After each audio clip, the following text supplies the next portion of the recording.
Hello everybody and welcome back to my channel. Today is collab time with none other than PokeBrawl. He was actually the first creator I ever did a collab with nearly a year ago. Since both of us are kinda rebooting our Fakemon regions, we decided to make another collab to celebrate this event. So our idea was, each of us says one theme and typing. We then fused these two themes and two types together to create a two-stage Fakemon line. We created two of these prompts, one for my video and one for his video. So I am gonna fully design one of these fusion prompts and include it in my region, and PokeBrawl does the same for his Earthcore region. However, we also made sketches how we would have interpreted each other's prompts just to make things extra fun. You can see my attempt on his prompt in his video. And also in one of my future videos because I like the design and I want to include it too. So what is the prompt that I have to create? I suggested the ice typing and the theme alien. PokeBrawl gave me the typing fairy and the bearwolf, a different term for werewolf. So the fake one I have to create is an ice fairy alien werewolf. That's easy enough. PokeBrawl also said he's challenging my monster making skills, so let's see how challenging it really was. Before doing anything drawing related, I had to come up with a concept. When I saw that PokeBrawl wanted me to create a bearwolf Fakemon, I instantly had the idea to create a berry related Fakemon, cause, well, bearwolf just sounds really close to berry wolf. I looked up what berries I could use as an inspiration and found the Asper berry, which heals your Pokemon if it's frozen. That was the perfect inspiration to me. A little Asper berry pup. I am letting you know this right from the start, the first stage is a pure fairy type and not ice type yet. The last thing besides the ice type that's missing is the theme alien. Alien can refer to a bunch of things, the extraterrestrial being, or terms like strange, unknown, not belonging here, and so on. Interpreting the alien part as just strange seemed a little bit boring and like the easy way out. But I also didn't want this Fakemon to look like a typical alien either. It probably would have ended up looking like Ben Wolf from Ben 10, and I wanted something, well, more original. So here's my approach. Technically, humans are aliens to other beings in the universe. Considering how large this space is, I am 99.9% convinced that there's other life out there. And what is something that humans in, for example, TV shows or movies do once they move to a new planet? They usually try to build a place that can be home to humankind after they destroyed Earth and made it an uninhabitable mess. This includes farms where they cultivate different plants that can be made into food. So how does this relate to our little mon here? Well, it likes to plant berries. Okay, I know this is a pretty far-fetched attempt, but like it's kinda subtle and that's cool, right? It also is a pure fairy type, and most if not all food-based Pokemon are fairy types. Also, space is deadly cold. That's one of the reasons why astronauts need their suits. And the Asper berry is able to defrost Pokemon. I hope that's good enough. I am quite happy with the design, even though I feel like it ends up looking more like a cat and not really a dog. Maybe because the snout is a bit flat, but I'm fine with it. To make up for it, I tried to reference the typical howling at the moon theme by shaping the mouth like it's howling. If you have an opinion on this design, please let me know in the comments.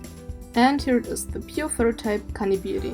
I've used the terms canine and the German name for the Asper berry, Berry, together to create this cute name.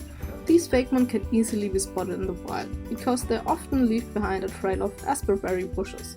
The evolution is gonna have a rather drastic design change, I would say, so let's see how it turned out.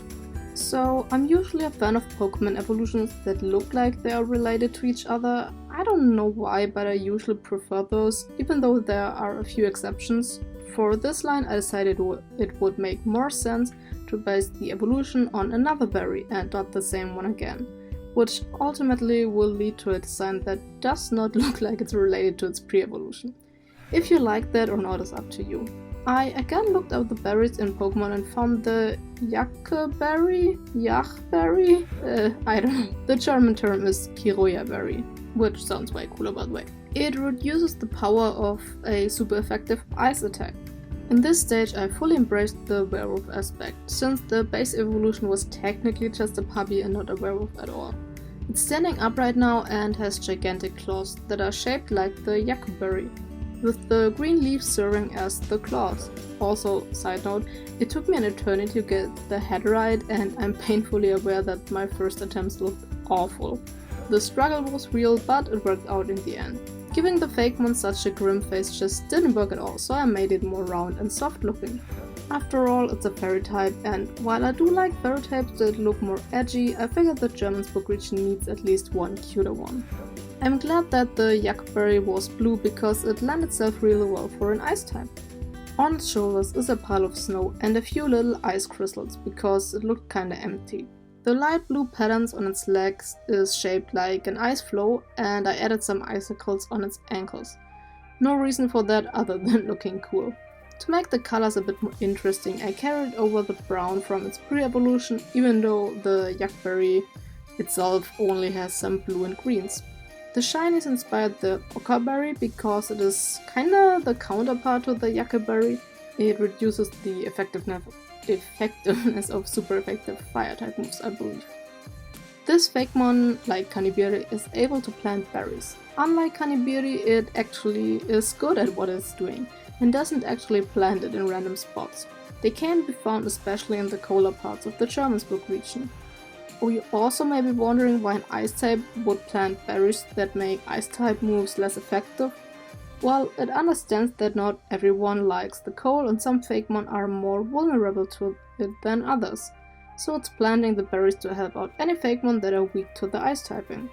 This aspect is inspired by good fairies that try to help humans. It falls under the same category as the grass starter Medirap and the medicine Pokémon. There most definitely would be a quest where you can help someone plant different berries all over the region. I just imagine some teens pranking farmers by letting Canibiris run around in their fields and kinda making the Pokemon equivalent to crop circles. That could be a quest too, or be related to the other one I just mentioned. But we are done with this design. Let me show you Kryocani, the fairy and ice type Fakemon. The name again is a fusion of Canine and Kryo. PokeBrawl told me that he isn't a huge fan of the fairy typing, but I hope I created a Fakemon that may change that. Also, you may have recognized that the Pokédex numbers are out of order. That's because I finished editing a few videos, but then some others like this one came in between and I had to push back the others, but didn't want to re-edit and re-upload them. I hope you liked the designs, I really enjoyed them and I think they are pretty cool. But please don't click off yet because we still have to look at PokeBrawl's interpretation of the prompt. So I already know that PokeBrawl's Fakemon is a regional variant with an alternative form and that it's connected to a different Fakemon from his region. A brand new Zoroark. For those of you who don't know, Hisuian Zoroark is one of my absolute favorite Pokemon and I think there can never be enough regional Zoroarks. The design definitely feels very flowy and swirly, but edgy at the same time. I love the glowing green eyes, it has a really cool vibe to it.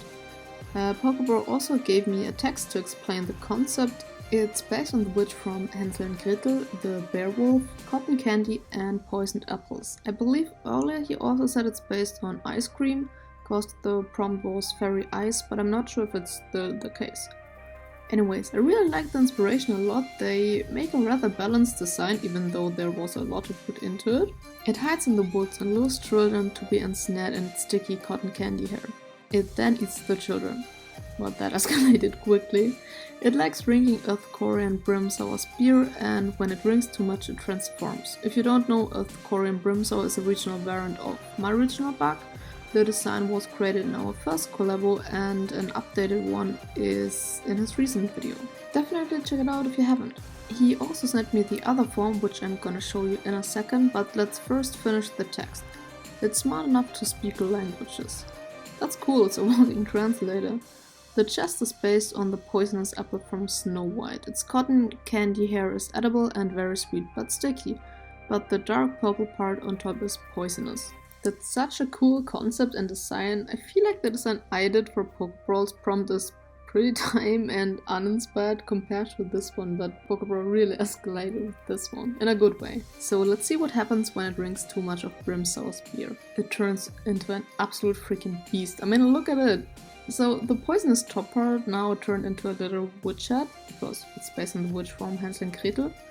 It now has a bunch of cotton candy tentacles whipped thingies that it can probably unleash to capture people with.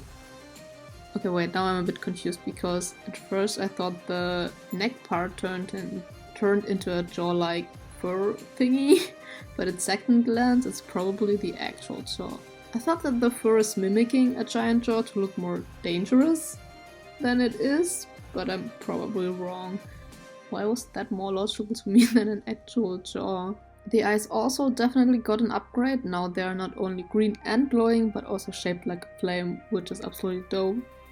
Also, we both created food-related mons, which is really fitting for the fairy type, but not really on the hand when you think about a werewolf design. But I think that's cool. I think PokeBrawl is gonna include the Zorok in one of his future videos too, so look out for that. I hope one day you're also gonna create a Zorua, because I swear it's gonna be the most adorable Fakemon ever. Please visit PokeBrawl's channel too. He had to create a pretty cool type combination in my opinion, and I'm really looking forward to his design since I haven't seen it yet. Definitely gonna be dope. Please leave a like, subscribe to both of our channels, leave a comment to tell us your opinions, and I'll see you in the comments.